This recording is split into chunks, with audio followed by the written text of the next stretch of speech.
Maybe the best word to describe Orlando Magic guard Jalen Suggs is tenacious. First, some background on Suggs. He was one of the best high school athletes, arguably, in U.S. history. He played basketball and football while attending Minnehaha Academy in Minneapolis, won 3 state titles on the hardwood, and 1 on the gridiron. There's a good chance he would have won a 4th state championship in basketball in his senior year, but that season was cut short because of the pandemic, a day after his school won another sectional title. Also that year, he became the first athlete in Minnesota history to win the state's Mr. Basketball and Mr. Football awards in the same academic school year. Now 2 years into his NBA career, Suggs has emerged as one of the league's premier perimeter defenders. At the beginning of his tenure as head coach of the Magic in 2021, Jamal Mosley installed a bell in the team's practice gym that coaches and other team personnel ring for hustle plays like diving on the floor for loose balls, taking charges, and displaying active hands. Suggs excels in each of those bell play categories.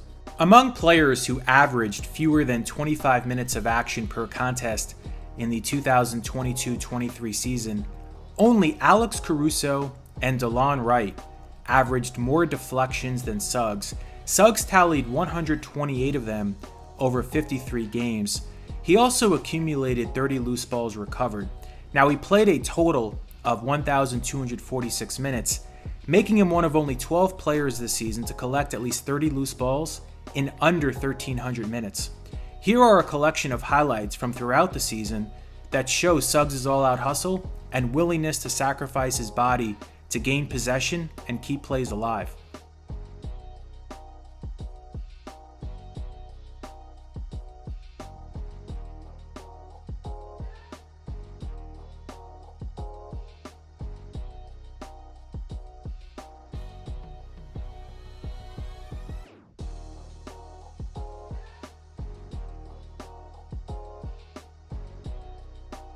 Suggs ranked second on the Magic behind Mo Wagner in total charges drawn with 8 of them. The only players in the league who had more of them with less than 55 games played this season were Jalen Williams, the Arkansas one, his OKC teammate Kenrich Williams, Blake Griffin, Eugene Omoruyi, Garrison Matthews, Jayshawn Tate, Taurean Prince, and Victor Oladipo.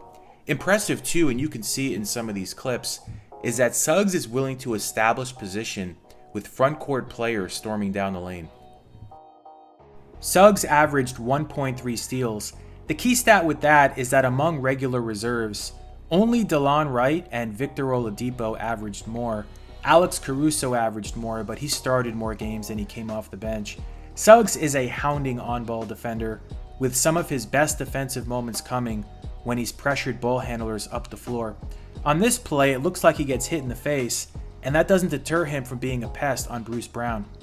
Getting into the specifics of how Suggs did when guarding some of the game's top offensive players, here are some key defensive field goal percentages, which essentially means how opponents shot when Suggs was the closest defender, and these percentages are according to Second Spectrum tracking data.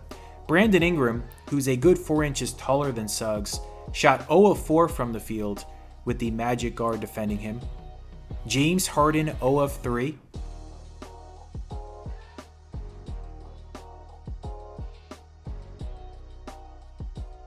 Darius Garland also 0 of 3. Zach LaVine 2 of 6. Donovan Mitchell 3 of 8. And Tyrese Halliburton 2 of 6. Suggs' biggest flaw defensively is that sometimes he's over-aggressive and commits unnecessary fouls. He fouled out twice this past season, and there were 5 games total in which he committed at least 5 fouls. Also, while he's certainly not a small guard by any means, he doesn't have the kind of length that many of the game's top defenders have.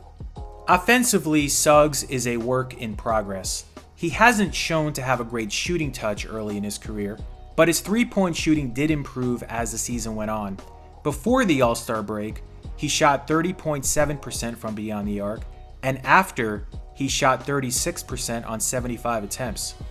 He played far more under control in his second season than he did in his first. averaging 1.2 fewer turnovers and committing 5 fewer charges. Now, it must be mentioned that he did average nearly 4 fewer minutes of action per contest. Sometimes he can be a bit wild on his drives, which causes a greater degree of difficulty on his shots near the basket. He got blocked 23 times on layups this past season. However, he was much better finishing on his attacks than the prior year.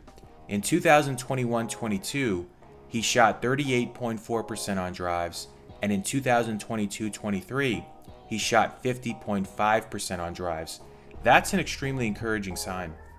One thing I really noticed all year was that he clearly got stronger to absorb and finish through contact better.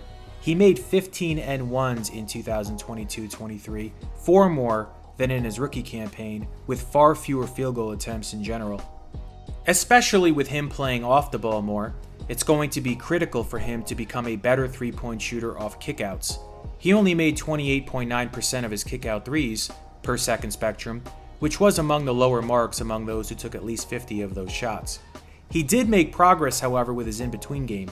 He shot 47.2% from 3 to 10 feet out, which was a 16% improvement from his rookie season. He was clutch too. He made a game-winning three-pointer against the Bulls on November 18th, made a big go-ahead three-pointer in the final minute against the Warriors on November 3rd, and hit a huge three in overtime that gave the Magic the lead for good in a win over the Heat on March 11th.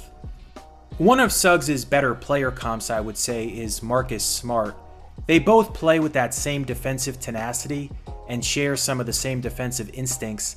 They are built a little differently, as Marcus has that linebacker type body, while Suggs has more of a quarterback or defensive back build, which were the football positions that he played in high school.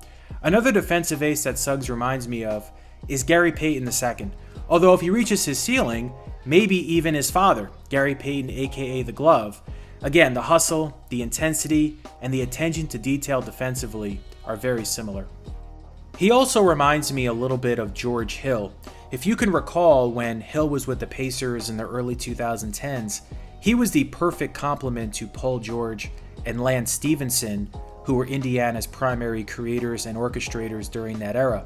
Now, Hill was a terrific outside shooter, which of course is something Suggs has to continue to get better at. But I could see perhaps Suggs being in that role alongside Paolo Banchero, Franz Wagner, and Markelle Fultz big picture. All in all, what Suggs brings defensively, as well as all the intangible elements to his game, are a critical part of what the Magic hope to be as they round into form. You can't win big in this league unless you're gritty, tenacious, and resilient, and Suggs possesses those qualities at an extremely high level. So that'll wrap up this video. If you like this kind of content, please subscribe.